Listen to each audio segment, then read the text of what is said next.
Sewing Center will help you do things right.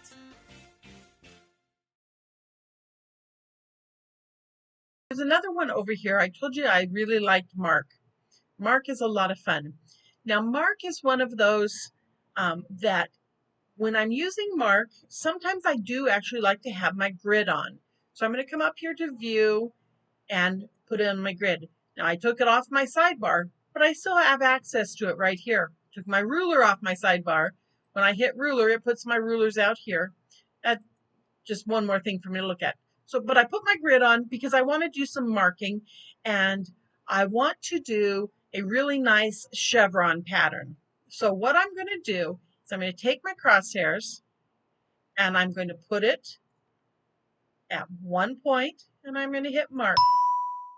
Then I'm going to drag it up. Let's go up 2 blocks and hit mark again.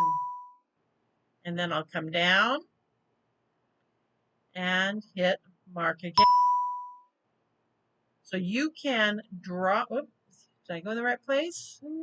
Yes, I did. Okay, and mark. And you can draw whatever you want. Let's say now I'm going to do a skinny one here. Down. Now, do you notice that I didn't have it quite on the point, but it snapped it right to my grid? Okay, so you can just play and make all sorts of designs with Mark.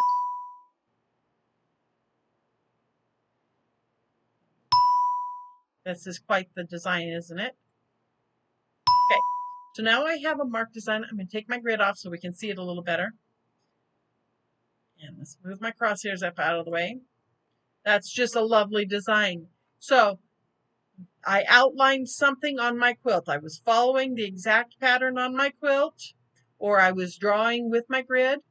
I'm going to go to Pro Stitch and hit quilt. When you're this is one of the things about the new 535 is you do have the quilt button doesn't stay on all the time. So if you have a grayed out run button, you're going to come up and touch your quilt button, and there it is. Now, when I hit run and proceed, it is going to sew out what I just marked in the order that I marked it.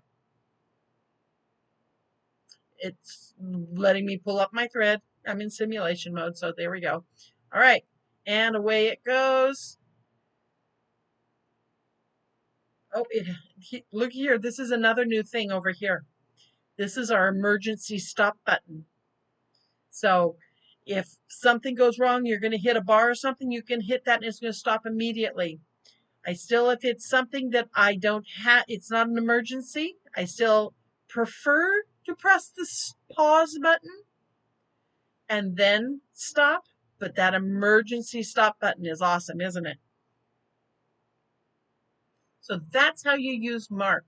It's easy to outline things and give yourself, if you have a design that you want to echo a 1/4 of an inch outside of it, hit Mark and it will do that for you. So Mark is just a lot of fun.